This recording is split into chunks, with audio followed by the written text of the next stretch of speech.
Right now, while you're sitting there watching this, your skin is quietly falling apart in the best possible way.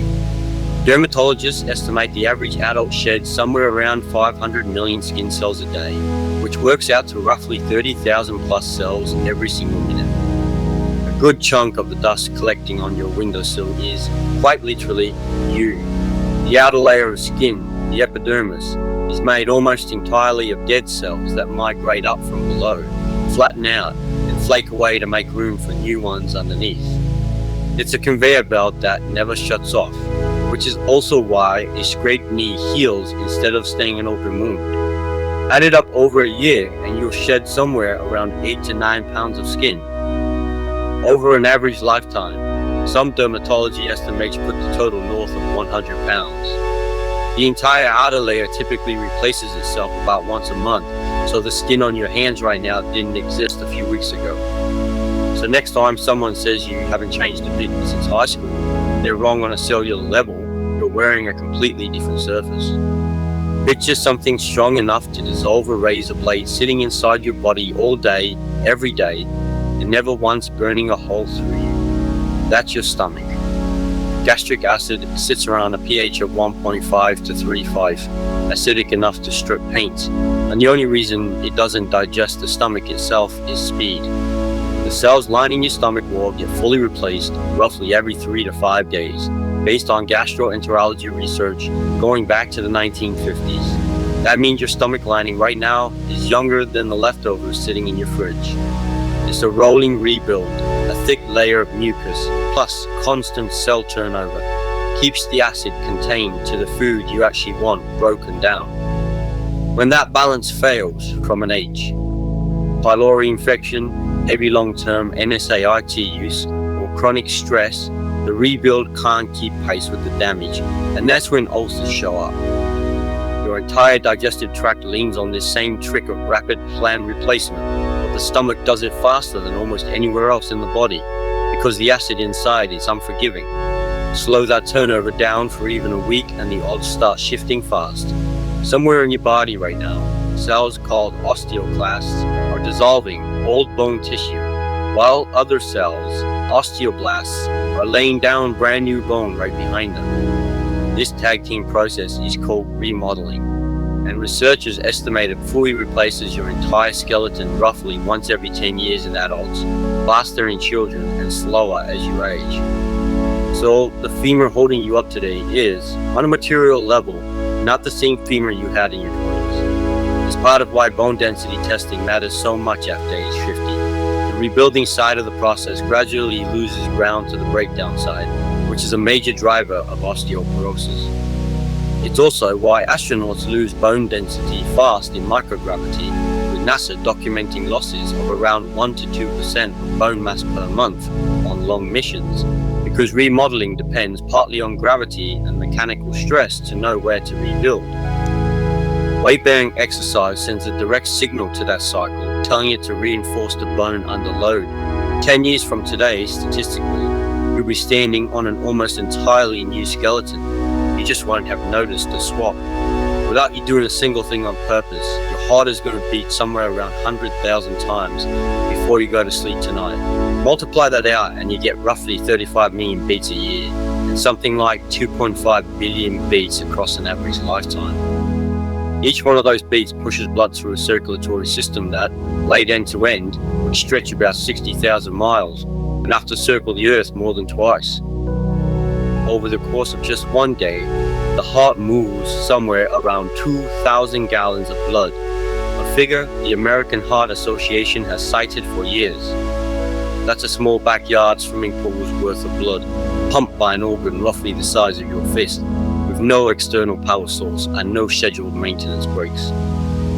It runs on a built-in electrical system, a sinoatrial node, that fires off its own signal roughly once a second without any input from your brain.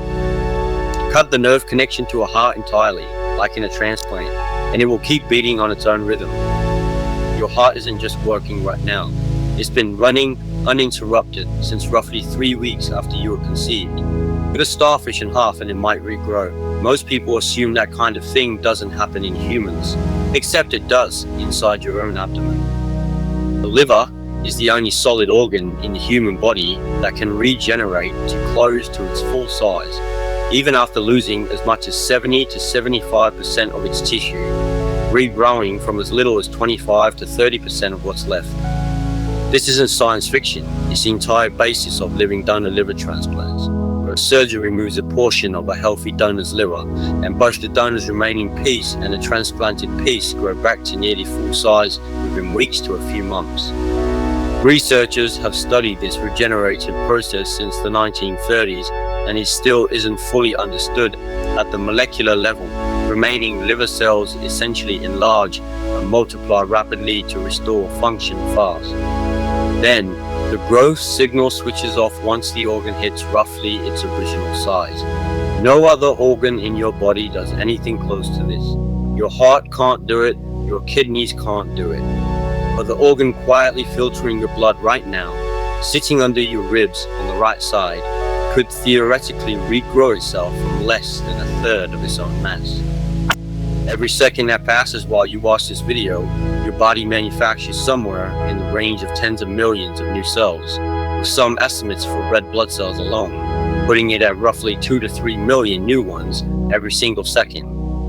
Multiply that across a full day and you're looking at hundreds of billions of new cells built and deployed before you go to sleep. Your bone marrow works like a 24-hour factory floor. It produces red blood cells, white blood cells, and platelets non-stop, because most of those cells have short lifespans and need constant replacing. Red blood cells last around 120 days, some white blood cells last only hours. To hit that pace, cell division has to happen with almost no downtime across trillions of cells total, using a copying process called DNA replication that's accurate to an error rate of roughly 1 mistake per billion letters copied. When that error rate creeps up or repair mechanisms miss something, that's part of how mutations and eventually cancers can take root, which is exactly why the accuracy bar is set so high in the first place. This isn't a one-time event. It's happening again, right now, as you hear this sentence. Here's the one that opens what a lot of us learned in school. For decades, textbooks repeated the claim that bacteria outnumber human cells in the body by about 10 to 1. In 2016, a paper by Ron Sender, Shyfoots, and Ron Milo went back and redid the math properly, and the real ratio is nowhere close to that. Their widely cited estimate puts it at roughly 38 trillion bacterial cells compared to about 30 trillion human cells, close enough to call it close to even, not a 10 to 1 landslide. Most of those microbes live in your gut, forming a community scientists call the microbiome, and they're not just along for the ride. They help you break down fiber, produce certain vitamins like vitamin K, and train parts of your immune system to recognize threats.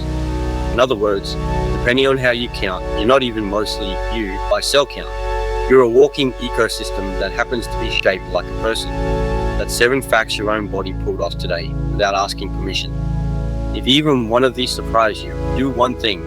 Before you go, hit subscribe so tomorrow's video actually shows up in your feed.